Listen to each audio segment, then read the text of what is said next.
Hello guys, last जो पढ़ाया था मैंने आपको रेडॉक्स रिएक्शन, और आज क्या पढ़ाना है?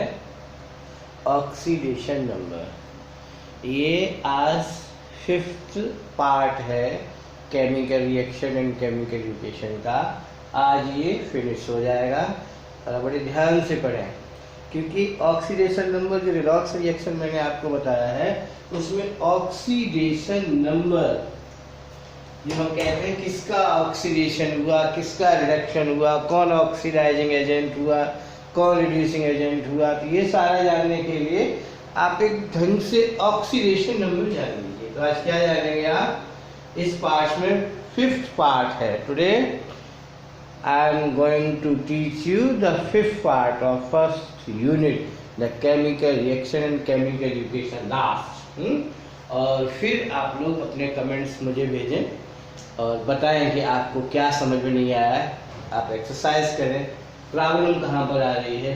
अगर कोई प्रॉब्लम है तो उसे मेरे मेल आईडी पर भेज करके मुझे कमेंट करें कि ये प्रॉब्लम है, और बहुत अच्छे से पढ़ें। आपकी जो है कोटा लेवल बेस जो है फाउंडेशन की तैयारी हो जाएगी with the preparation of 10th standard. तो हमें क्या आज पढ़ना है? Oxidation number. Oxidation number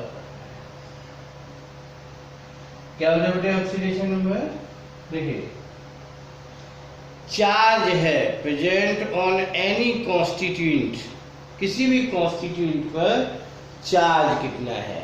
charge present on an atom और on any an constituent in a compound, या मॉलिक्यूल में, एटम पर, मतलब क्या चार्ज है वही उसका क्या कहलाएगा? ऑक्सीडेशन नंबर कहलाता है। फॉर एग्जाम्पल Na, सोडियम, ये लिखा हुआ है। अब सोडियम के ऊपर कुछ भी नहीं लिखा हुआ है, इसका मीनिंग क्या है? इसका इलेक्ट्रॉनिक कॉन्फिगरेशन क्या होता है? 281 होता है। एटॉमिक नंबर कितना होता है? 11। इलेक्ट्रॉनिक कॉन्फिगरेशन क्या होता है? 281। तो इसकी ऑक्सीडेशन नंबर कितनी है? Oxidation number is equal to 0। यही सोडियम का एटम जो है ये 281 है।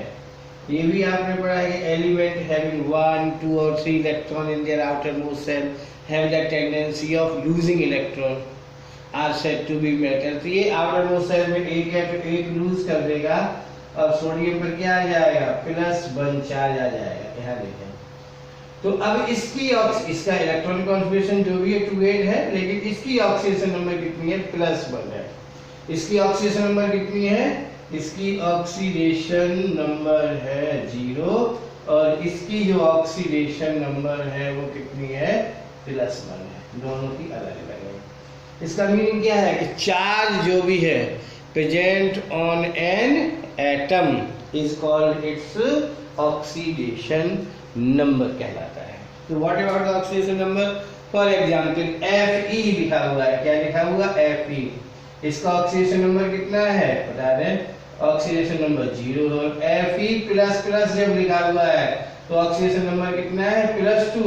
और जब Fe+++ लिखा हुआ है तो ऑक्सीडेशन नंबर कितना है? +3 है।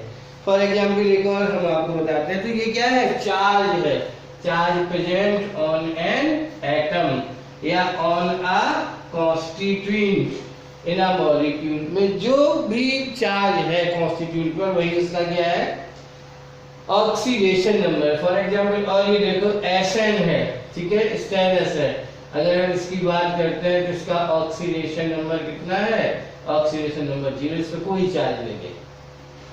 अगर हमने कहा कि Sn++, अब ये क्या है? स्टेनलेस है, इस पर 2 पॉजिटिव चार्ज है, इसका ऑक्सीडेशन नंबर कितना आ जाएगा? +2 हो गया। स्टेनलेस जब स्टेनिक बन जाता है, 2 इलेक्ट्रॉन लूज कर देता है, तो +4 चार्ज आ जाता है इस पर। अब इसका ऑक्सीडेशन नंबर कितना है?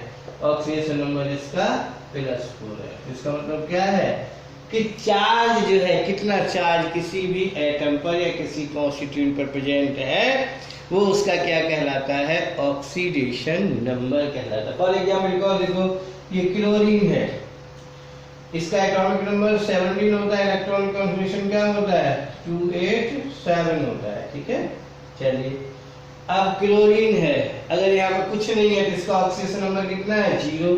जब ये एक इलेक्ट्रॉन, इसकी टेंडेंसी क्या होगी, एक इलेक्ट्रॉन गेन कर लेगा और ये Cl नेगेटिव बन जाएगा, तो इसकी ऑक्सीडेशन नंबर तो 0 है, और यहाँ पर ये क्या हो जाएगा, 288 हो गया, इसने एक इलेक्ट्रॉन ले लिया। अब इसकी ऑक्सीडेशन नंबर अगर आप देख रहे हैं तो कितनी दिखाई दे रही, -1, और यहाँ पर ऑक्सीडेशन नंबर कितनी दिखा रही है, ऑक्सीडेशन नंबर क्या है, 0 है।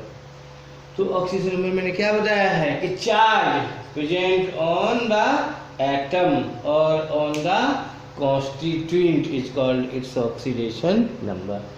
अब एक क्वेश्चन हम आपसे करते हैं कि what do you mean by +1, -1 and 0 oxidation number? क्या है, देखिए, +1, दूसरा क्या है, -1, तीसरा क्या है, 0। What do you mean by the +1, -1 and 0 oxidation number?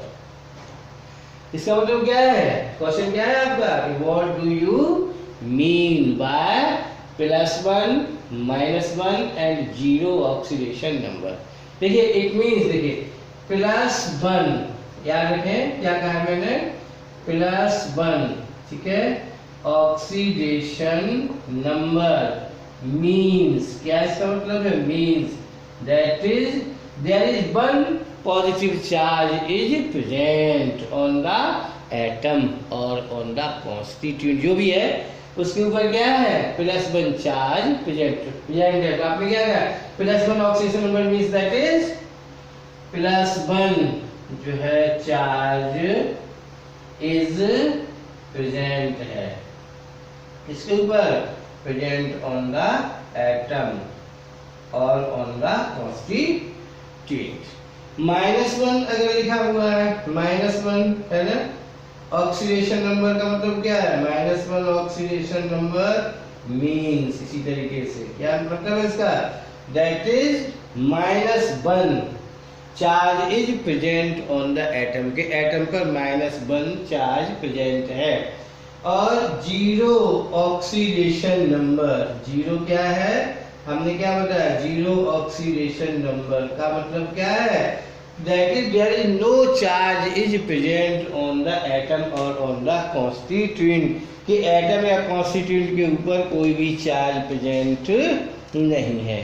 तो अभी आपने जैसे एक और हम एग्जाम्पल आपको बताते हैं, फॉर एग्जाम्पल एल्यूमिनियम है, इसका ऑक्सीडेशन नंबर क्या है, यहाँ पर 0, इलेक्ट्रॉनिक कॉन्फिगरेशन इसका क्या है, 283, आफ्टर मोस्ट साइज में 3 है, तो ये क्या करेगा, इसकी टेंडेंसी क्या होगी, इलेक्ट्रॉन लूज कर देगा, और एल्यूमिनियम पर क्या आ जाएगा, 3 पॉजिटिव चार्ज आ जाएगा, 3 इलेक्ट्रॉन जब ये लूज कर देगा, इलेक्ट्रॉनिक कॉन्फिगरेशन 28 रह जाएगा, जो भी रहेगा।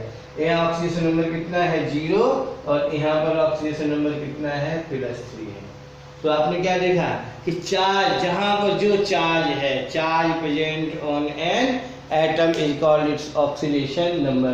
+1 oxidation number means that is there is 1 positive charge is present on the atom, -1 oxidation number means that there is 1 negative charge is present on the atom, 0 oxidation number means that there is no charge present on the atom। ये बात समझ ली। और एक चीज और आप याद रखें कि जो कंपाउंड है, कोई भी कंपाउंड या कोई आयन है, तो उसकी जो सभी कॉन्स्टिट्यूएंट हैं उनके सबका ऑक्सीडेशन नंबर अगर हम उनका टोटल करें तो कंपाउंड का 0 होता है। 2 बातें नोट और जान लीजिए, नोट बातें दो। तो आपने क्या, पहली बात क्या है कि sum of oxidation number of all the constituent in a compound is 0। क्या बताया, पहली बात क्या है कि sum of oxidation number of all the constituent इसमें इन अ कंपाउंड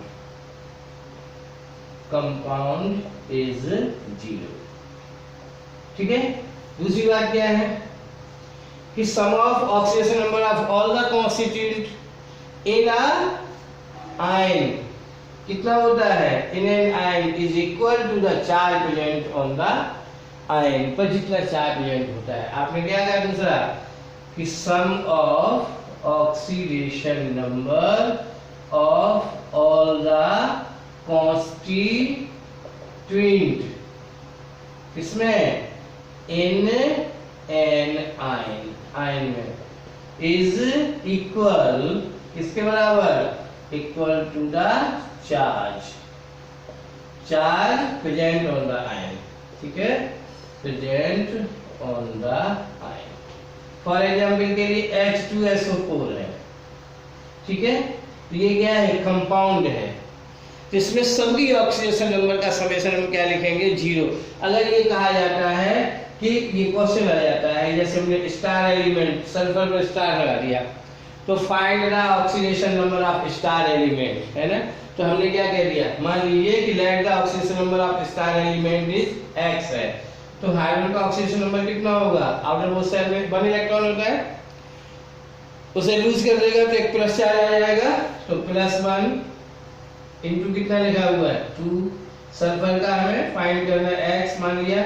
ऑक्सीजन के आउटर मोस्ट शेल में कितने इलेक्ट्रॉन होते हैं, ऑक्सीजन एटॉमिक नंबर 8, तो 2 6 आउटर मोस्ट शेल में 6 हैं। ठीक है, तो ये 6 वाला क्या करता है, इलेक्ट्रॉन गेन करेगा। कितने गेन करेगा, 2। तो जितने लॉस करता है जितने गेन करता है वही इसकी ऑक्सीडेशन नंबर होती है। तो ऑक्सीजन की ऑक्सीडेशन नंबर -2 और इंटू कितना है यहाँ पे 4। अब आपने क्या बताया कि इनका समेशन सबका जो है वो 0 होगा। तो ये क्या आ जाएगा, 1 2 जा 2 plus x minus 8 equal to 0, minus 8 plus के 2 है, क्या आ जाएगा x माइनस 6 इक्वल टू 0। ये क्या आ जाएगा, x इक्वल टू उधर ले चलेंगे तो +6 हो जाएगा। तो H2SO4 में सल्फर की ऑक्सीडेशन नंबर कितनी आ गई, +6 आ गई। अभी हम एक और क्वेश्चन जैसे भी आपने बताया है कि आयन का बताइए, जैसे हमने क्या ले लिया, अमोनियम आयन ले लीजिए। For example ammonium ion NH4, इसे क्या अमोनियम आयन। अमोनियम आयन में हमें क्या है, स्टार एलिमेंट हमने नाइट्रोजन लिया है। Find the oxidation number of star element in ammonium ion. तो आप वही कहते हैं, late the oxidation number of star element is x, इसका क्या हो जाएगा x प्लस हाइड्रोजन का कितना होता है ऑक्सीडेशन नंबर 1 इंटू कितना लिखा हुआ है 4 इक्वल टू इसमें कितना चार्ज लगा हुआ है +1। तो समेशन अभी क्या बताया था कि sum of the oxidation number of all the constituent in an ion is equal to the charge present on the ion. Charge कितना है, +1 है, इज इक्वल टू +1, उसमें कुछ नहीं था, इक्वल टू 0 लिख दिया। तो ये क्या आ जाएगा, x plus 4 is equal to +1, तो x इज इक्वल टू +1, तो ये है 4 को उधर ले चलो तो क्या आ जाएगा -4 और +1 क्या आ जाएगा -3, x इज इक्वल टू क्या आ जाएगा -3। तो अमोनियम आयन में नाइट्रोजन की ऑक्सीडेशन नंबर कितनी आ गई है, -3 आ गई है। ठीक है, अभी जैसे एक और हमने कहा कि find the oxidation number of Mn in KMnO4। इसमें KMnO4 में किसकी, Mn की स्टार एलिमेंट की ऑक्सीडेशन नंबर फाइंड करिए। Find the oxidation number of star element in KMnO4 या find the oxidation number of Mn in KMnO4। तो वही कह दीजिए, कैसे सॉल्यूशन करेंगे इसका, लेट लिख लो एक बार, let the oxidation number of Mn की x हमने सपोज कर ली, मान लिए। K की कितनी होती है, पोटेशियम का, पोटेशियम का एटॉमिक नंबर कितना होता है 19, तो इसका इलेक्ट्रॉनिक कॉन्फ़िगरेशन क्या होता है 2 8 8 और 1, 2 8 10 8 18 19, आउटर मोस्ट शेल में बना है, इसको लूज कर देगा। तो पोटेशियम की ऑक्सीडेशन नंबर कितनी होगी +1, Mn की क्या है x मान ली, ऑक्सीजन की कितनी होती है आउटर मोस्ट शेल में 6, तो 2 गेन करेगा तो 2 नेगेटिव आ जाएगा, तो -2 इंटू कितना है 4, और ये क्या है कंपाउंड में कोई चार्ज नहीं है प्रेजेंट इसके ऊपर, तो इसका समेशन कितना हो जाएगा 0। तो ये क्या आ जाएगा 1 plus x minus 8 equal to 0। ये कितना आ जाएगा x माइनस के 8 है प्लस का 1 है तो x माइनस 7 इक्वल टू 0 या x इक्वल टू उधर ले चलो तो प्लस 7 आ गया। तो KMnO4 में Mn की ऑक्सीडेशन नंबर कितनी निकाली है, यानी x आ गई। वो जो है x कितनी निकाली है 7, ठीक है। ऐसे ही आपने क्या कहा है, एक और देखिए कि K2Cr2O7 पोटेशियम डाइक्रोमेट ले लो।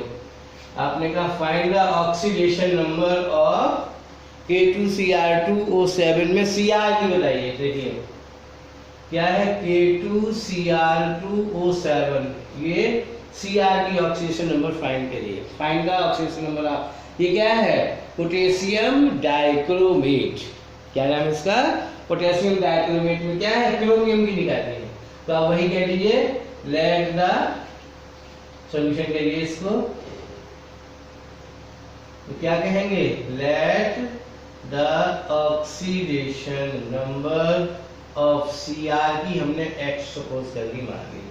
K का कितना होता है 1 इंटू 2 प्लस Cr की x इंटू 2 लिखा है, फिर 2 लिख दो प्लस ऑक्सीजन कितनी होती है -2 इंटू कितना लिखा है 7 इक्वल टू क्या आ जाएगा, अरे कंपाउंड ही तो है, समेशन इसका क्या होता है 0।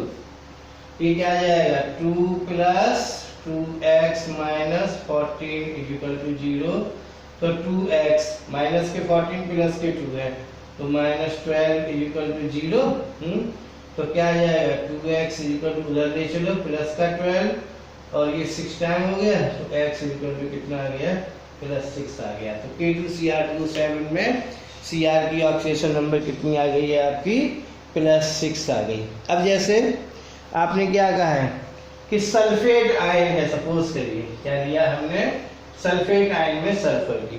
Find the oxidation number of, इधर देखिए इसकी SO4 नेगेटिव में सल्फर की।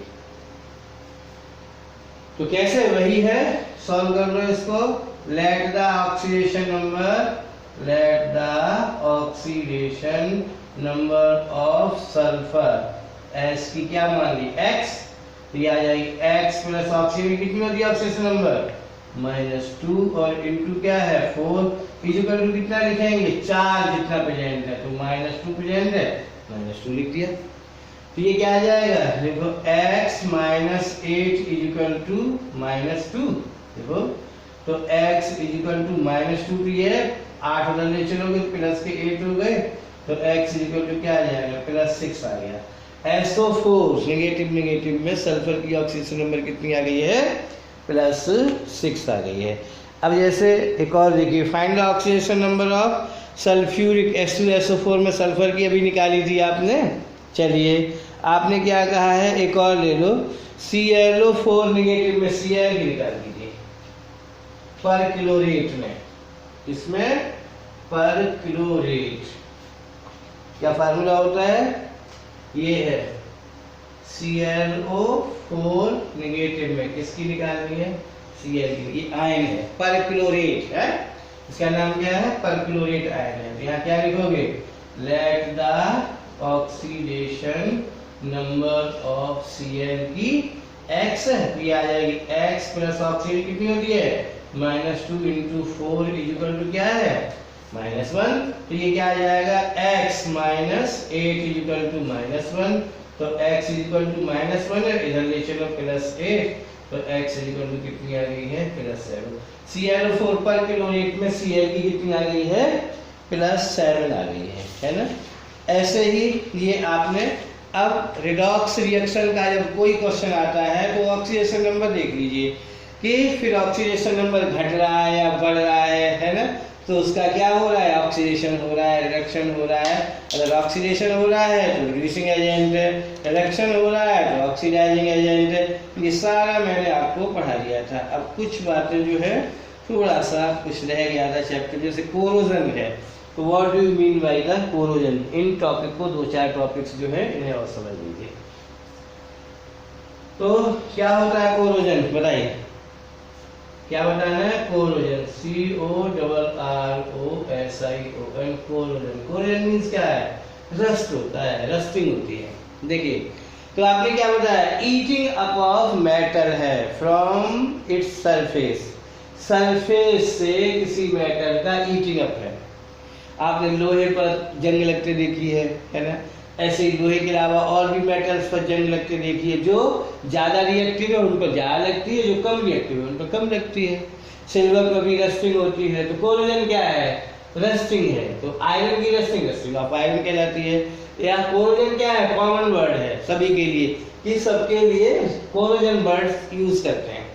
तो आपने क्या कहा, कोरोजन क्या है, eating up of metal from its surface in the presence of air and moisture is called rust और corrosion, and this phenomena is known as rusting. तो इस फिनोमेनन को क्या कहते हैं, रस्टिंग। अब जैसे फॉर एग्जांपल आयरन के बारे में बात करते हैं, तो आप रस्ट का फार्मूला क्या होता है, रस्ट होता है Fe2O3.XH2। ये क्या है, रस्ट है। क्या है ये, रस्ट। ठीक है। अब देखो आपने क्या कहा है कि ईटिंग अप ऑफ मेटल है। घर में भी दरवाजे लोहे के होंगे, उनको जंग खा गई होगी, तो उसमें क्या देख रहे हैं, ईटिंग अप है, ईटिंग अप ऑफ मेटल है from its surface in the presence of air and moisture, air और मॉइस्चर की प्रेजेंस में इज कॉल्ड क्या कहलाता है, rust, and this phenomenon is called rusting और कोरोजन कहलाता है। तो आयरन है Fe हो गया, प्लस हमने कह दिया प्रेजेंस ऑफ एयर O2 कह दिया, और क्या कह दिया, मॉइस्चर H2O, ये है। अब बैलेंस करना है आपको उसमें। देख लो ऑक्सीजन के कितने 3 है, तो अगर हम यहाँ 3 लिखते हैं तो ऑक्सीजन के 6 हो गए। अरे तो 6 होने के लिए क्या कर दो, 2 लिख दो, तो 3 2 या 6। आयरन के कितने हो गए, 2 2 या 4, तो 4 यहाँ लिख दो। ठीक है, और X वाटर मॉलिक्यूल है तो यहाँ X लिख दो, और देखो बैलेंस हो गया।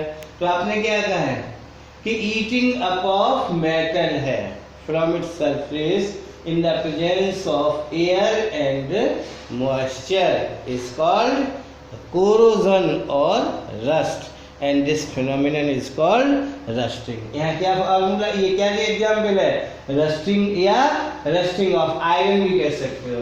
ये फिनोमेनन क्या है, फिनोमिनल, ये है रस्टिंग ऑफ आयरन है, या रस्टिंग केवल कहते हैं, रस्टिंग है, फिनोमिनल इज कॉल्ड रस्टिंग या रस्टिंग ऑफ आयरन का हमने दिखाया है।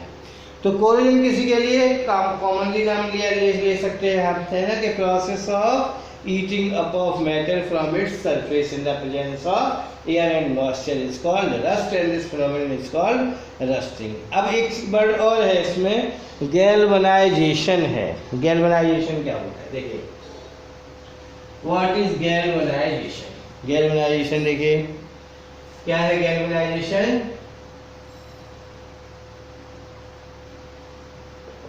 गैल्वेनाइजेशन देखिए the process of coating of one metal over the another, किसी एक मेटल की दूसरे मेटल के ऊपर कोट करना ही उसको क्या कहते हैं, गैल्वेनाइजेशन कहते हैं।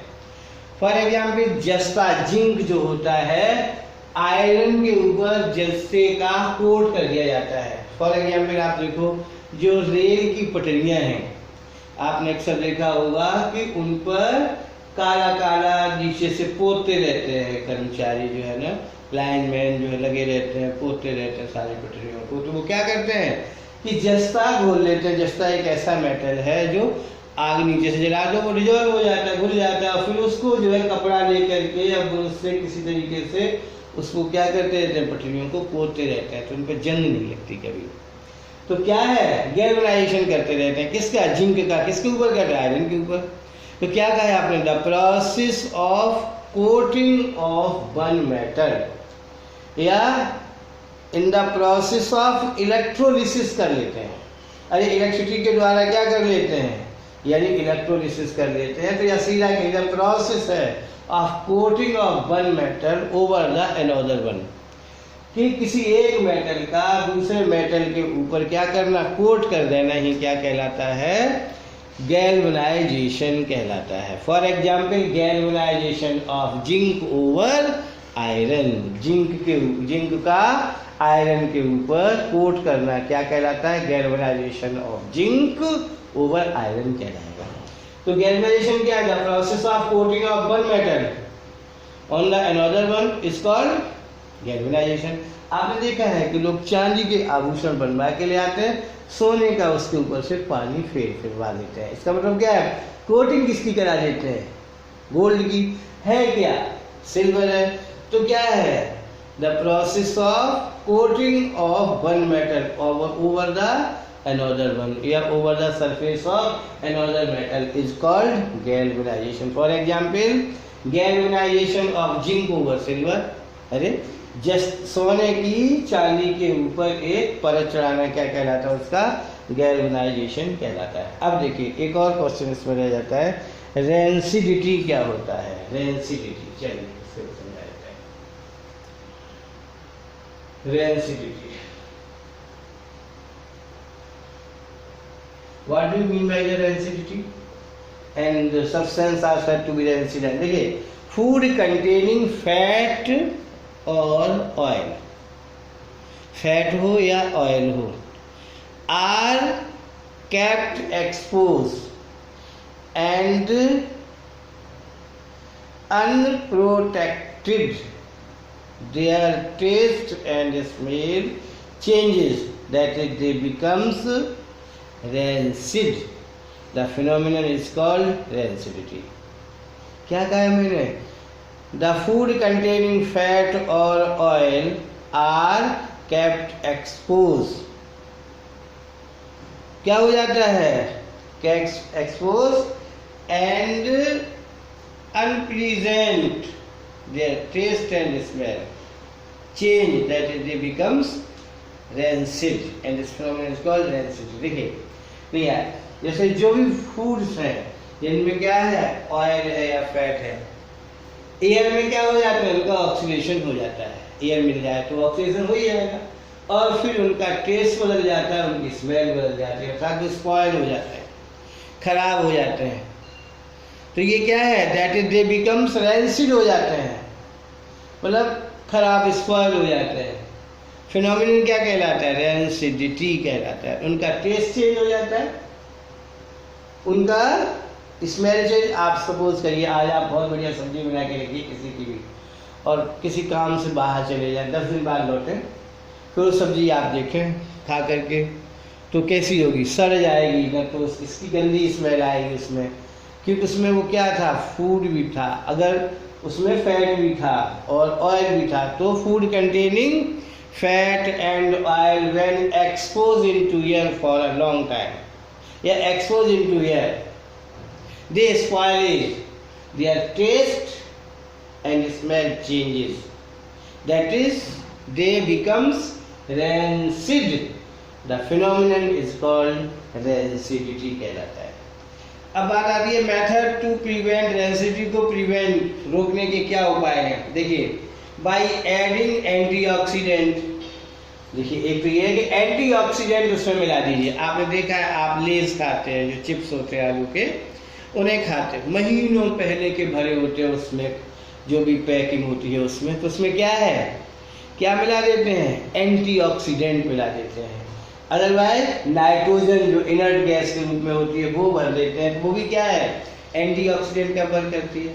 तो अगर पूछ लेता है किसी एक एंटीऑक्सीडेंट का नाम बताइए, बहुत सारे, BHT है, BHT, BHA है ना, और सोडियम बेंजोएट है, बेंजोइक एसिड है। वैसे तो चलो लिख दो लैंग्वेज में भी आपके लिए, COONA, ये क्या है, सोडियम बेंजोएट है, इसको मिला लेते हैं। BHT है, BHA है, ब्यूटिलेटेड हाइड्रोक्सी टोलुइन और ब्यूटिलेटेड हाइड्रोक्सी एलिसॉल, ये सारे के सारे क्या है, एंटीऑक्सीडेंट हैं। ये ऑक्सीडेशन फूड का ऑक्सीडेशन होने से बचाते हैं। तो अगर कभी पूछ लिया जाए right the name of any 1 और 2 एंटीऑक्सीडेंट, याद कर लीजिए नाइट्रोजन गैस, ये भी एंटीऑक्सीडेंट का काम करती है, इसको भी है। BHT, ब्यूटिलेटेड हाइड्रोक्सी टोलुइन, बड़ी क्लासों में आएंगे तब आप इनके फार्मूले भी पढ़ेंगे, 12th में केमिस्ट्री में एवरीडे लाइफ में है। BHA, ब्यूटिलेटेड हाइड्रोक्सी एनिसॉल, अभी आप इतना याद कर लें, BHT, BHA तो ये क्या है, सोडियम बेंजोएट। क्या नाम है, सोडियम बेंजोएट। यानी जो मैं आपको नोट्स भेजूंगा उसमें सारा का सारा इनकी फुल फॉर्म भी सब कुछ A to Z लिखा हुआ है। आप इन नोट्स को डाउनलोड करें और फिर इन्हें लर्न कर लें, ठीक है। बाई एडिंग एंटीऑक्सीडेंट हो गया। वैक्यूम पैकिंग है ना, अगर क्या करते हैं, वैक्यूम पैकिंग करें, विदाउट एयर पैकिंग कर दें, उसे सकिंग कर लें एयर को, तो भी बहुत दिनों तक वो खराब नहीं होगा, है ना। और क्या करें, रिप्लेसिंग एयर बाई नाइट्रोजन, या पैकिंग करें, नाइट्रोजन भर लें और एयर को निकाल दें, replacing air by nitrogen. By keeping food item at low temperature, fridge में लोग रख देते हैं चीज़ों को, कम खराब होती हैं, तो हमने क्या कहा है, अगर हम कीप करें by keeping food item at low temperature, तो ये क्या है, ये सारे के सारे मेथड हैं जो रस्टिंग को, सॉरी, जो रेंसिडिटी को रोक सकते हैं। तो आपने क्या कहा है, बाई एडिंग एनी एंटीऑक्सीडेंट मिला दें, वैक्यूम पैकिंग करें, रिप्लेस एयर बाई नाइट्रोजन करें, keeping food item at the low temperature पर रखें। ये सारे के सारे क्या है, मेथड है टू प्रिवेंट रेंसिडिटी, ठीक है ना। अब चलिए ये सब आपने पढ़ लिया कि ऑक्सीडेशन नंबर निकालना, और ये बहुत सारे, जब मैं चलो क्वेश्चन आपसे पूछूंगा, फिर आपको जो है इस एक्सरसाइज का, यानी जब क्वेश्चन करेंगे बहुत सारे, फिर आपको पता चलेगा। जैसे अब हम आपके क्वेश्चन पूछते हैं, शायद इसमें मैंने आपको बताया ना या नहीं बताया है, आप कंबस्शन बताइए। कंबस्शन मीन्स क्या होता है, कंबस्शन जलना, दहन, क्या होता है, what do you mean by the combustion, combustion, combustion reaction, combustion क्या है या कंबस्शन रिएक्शन क्या है, आप बताएं कंबस्शन क्या होता है। देखिए, तो प्रोसेस है in which a substance combust completely in the presence of air is called combustion, ठीक है, और combustion reaction. The heat produced during combustion is called heat of combustion.